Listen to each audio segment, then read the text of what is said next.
70 বছর আপনি ইবাদত করবেন, আপনি প্রত্যেকটা নামাজ সঠিকভাবে করতে পারবেন, আপনার ইবাদত আপনার কাছে গ্রহণযোগ্য হবে। আর আপনার যখন বয়স হয়ে গেছে, ওই যে ওই নারিকেলটার মতো, ওই নারিকেলটার দাম যেমন 50 টাকা, নারিকেলটার দাম যেন 25 টাকা 15 টাকা, আপনার বয়স হয়ে গেছে, তার মানে ওই নারিকেলটার দামের মতো আপনার 15 টাকা 20 টাকা দাম হয়ে গেছে। কারণ আপনার মূল্য আল্লাহর কাছে নাই, ওই যুবকটার মূল্য আছে।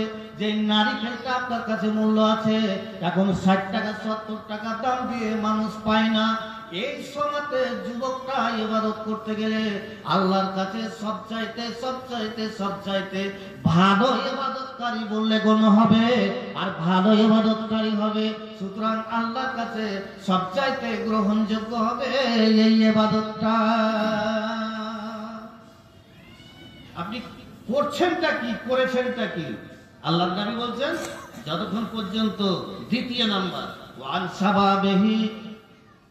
সাবাবিহি ফিমা আবলাও, যতক্ষণ পর্যন্ত তোমার যৌবনটা তুমি হিসাব না দিতে পারবে, ততক্ষণ পর্যন্ত তোমাকে জান্নাতে যেতে দেওয়া হবে না।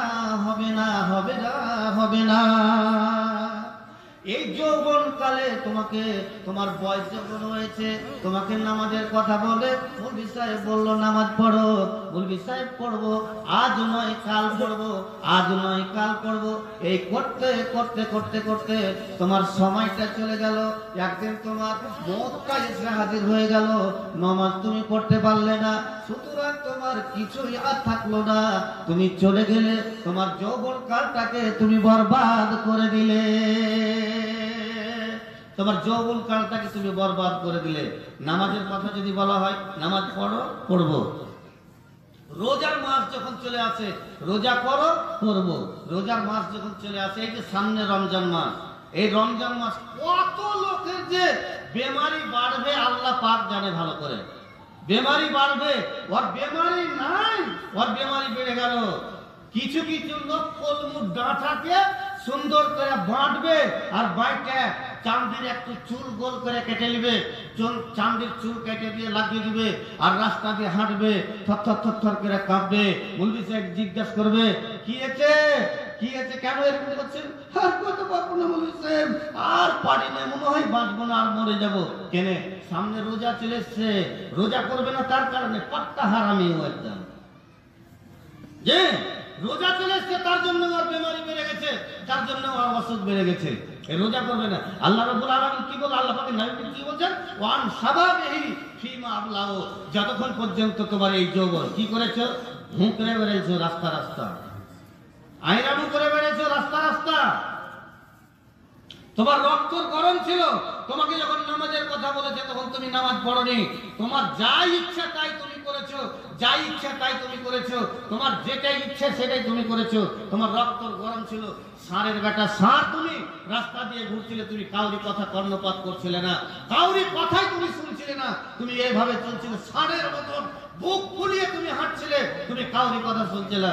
হবে তুমি মরো না, তারপর তোমার অবস্থাটা হবে, কি অবস্থাটা হবে তখন কথা চলবে, তখন তুমি টের পাবে তোমার অবস্থাটা কি হবে।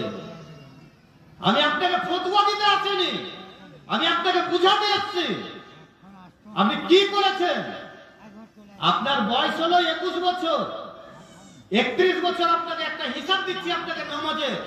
আপনার বয়স হলো 21 বছর, 31 বছর, 10 বছরে মুরু আওলাদুকুম বিসসালাতি ওয়া হুম আবনা সাবআ সিনিনা ওয়াজরিবুহুম আলাইহা ওয়া হুম আবনা 10 সিনিনা। 6 বছরে নামাজের হুকুম দাও, 10 বছরে ওকে নামাজের মানে মারতে তাকে নামাজ পড়তে নিয়ে যাও।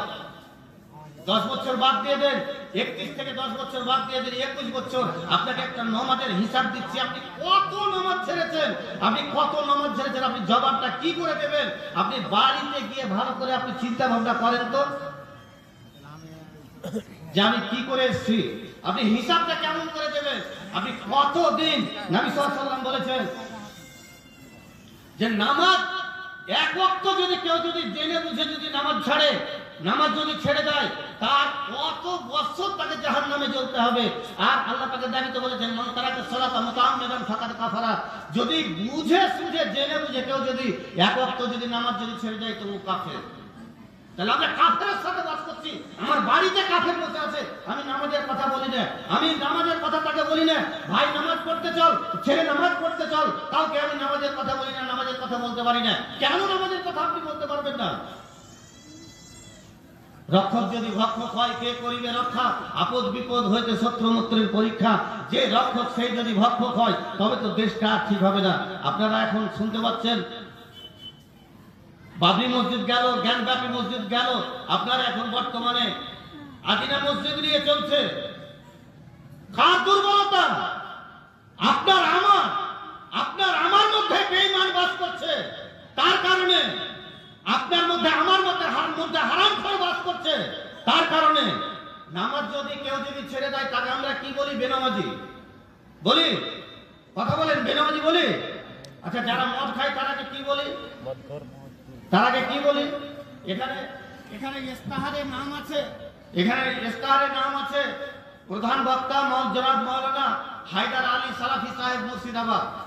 মাওলানা বলে এখানে মাওলানা লেখা হয়েছে। একজন হাজি যদি হজ করে আসে, তারপরে ওখানে হয়ে যাবে, ভালো করে শুনুন, ওখানে হয়ে যাবে হাজি আলহাজ উমুক। আচ্ছা, ও হজ করে এসছে বলে এখানে আলহাজ লিখা গেল, তো মদ খোর যে মসজিদের যে সেক্রেটারি আর মদ খোর যে মসজিদের জালসার সভাপতি, তা আপনি কে এখানে লিখেছেন? মদ খোর জনাব মদ খোর আবু বকর, জনাব মদ খোর রুস্তম আলী এই জালসার সভাপতিত্ব করবেন। নামাজের বেলায় আপনি ওকে বললেন বেনামাজি, আর সুদখোরের বেলায় বললেন সুদখোর, আর একটা মদখোরের বেলাতে আপনি বললেন না। তখন কি বললেন? জনাব আমাদের গ্রামে এখন বেঁচে আছে আকবর আলী নাম, একটা কথা বলে মসজিদে, প্রায় কথা বলতো কি যে মসজিদে নতুন ভিত তৈরি হবে, তো মসজিদের নতুন ভিত তৈরি হবে, ও গেছে। মসজিদ কমিটি বলছে দাঁড়াও, আজকে মসজিদের নতুন ভিত তৈরি হবে, তো তোমাদেরকে কিছু আলোচনা আছে। একজন ইঞ্জিনিয়ার, গরিবের ছেলে ইঞ্জিনিয়ার উঠে বলছে আমি একটা কথা বলবো জি। তো ওই সব কমিটি, যে মদখোর হারামখোর কমিটি আছে, সেই কমিটি উঠে বলছে কি বলবে? তার মানে ওর ঘরে ভাত নাই, তার কারণে ওকে বলতে দেবে না। ও একটা ইঞ্জিনিয়ার, কিন্তু মসজিদটা কিভাবে হবে এই ইঞ্জিনিয়ার জানে। আর এই মদখোর ওর বাপ 4-5টা ব্যাটা মিলে ওই বিলে আর লোক দিতে ঘুষ পাতলা করে কইছিলে, ওকে মসজিদে 4-5 হাত ধরে মসজিদে নামাজ পড়তে নিয়ে গেছে। কোন রকম ঘুষ আসছে, উঠে কইছে আমি একটা কথা কহব যে সব মসজিদের লোক তখন কইছে বৈশো জি বৈশো অমুক জন একটা কথা বলবে। আহা, এই করে গেছেন আপনি, এই করে গেছেন আপনি না। আপনার আল্লাহ বললেন যে আমাকে দেখে ভয় করো, তা আপনি কাকে দেখে ভয় করলেন? যে ওর টাকা আছে, মদখোর, গরুর পায়খানাতে, মানুষের পায়খানাতে শুয়েছিল, ও কোন রকম উঠে এসে ওকে মসজিদের ওকে মানে প্রথম কাতারে ওকে হাজির করে দিলেন। কেন করলেন? টাকা আছে তার কারণে। আজকে দুনিয়াটা বাস্তবতা হচ্ছে তাই। আপনার ঘরে যদি টাকা আছে তবে আপনার সাথে লোক আছে, আপনার সাথে নাই। এই কদিন আগে একটা ঘটনা দেখলাম, এই আপনার আড়ালিয়া জালসাতে গিয়ে দেখলাম ছেলের বয়স হচ্ছে 60 বছর বয়স, ছেলের বয়স, মার বয়স হচ্ছে 70-75। আহা, ছেলের বয়স 60, মার বয়স হচ্ছে 75। ছেলে অন্ধ, তুলিয়ে খাওয়াচ্ছে, পেশাব পায়খানা করছে 70-75 বছরের মা, ছেলেকে খাওয়াচ্ছে, গোসল করে দিচ্ছে, কেউ দেখার নাই। রাস্তা দিয়ে যাচ্ছে, 10 টাকা কেউ বের করে দেয় না। আল্লাহ রাব্বুল আলামিন বলবেন বান্দারে আমি ভুখা ছিলাম, আমাকে দিয়েছিলে, খেতে দিয়েছিলে? তো বান্দা বলবে, আল্লাহ তুমি কেমন ভুখা ছিলে, আমি কি করে জানবো? কই তোমাকে তো দেখিনি, তুমি ফের ভুখা থাকো? বলছে তোমার বাড়ির পাশের অমুক লোকটা ভুখা ছিল, তুমি যদি তাকে খাবার দিতে, আমাকে খাবার দেওয়া হয়ে যেত, কিন্তু তাকে খাবার দেওয়া নেই। আপনি চিন্তা করুন তো কি করছেন? মানুষের সাথে বিবাদ নিয়ে আপনি মরে আছেন, বিবাদ নিয়ে আপনি ফেসে আছেন। দুর্নীতির ওই আখড়ায় বসে, দুর্নীতির ওই আখড়ায় বসে জায়ের করে জ্ঞান, কলম দিয়ে কামাই টাকা দেখাই সাগরবান। ওরা শিক্ষিত শয়তান, ওরা শিক্ষিত শয়তান, ওরা শিক্ষিত শয়তান, ওরা শিক্ষিত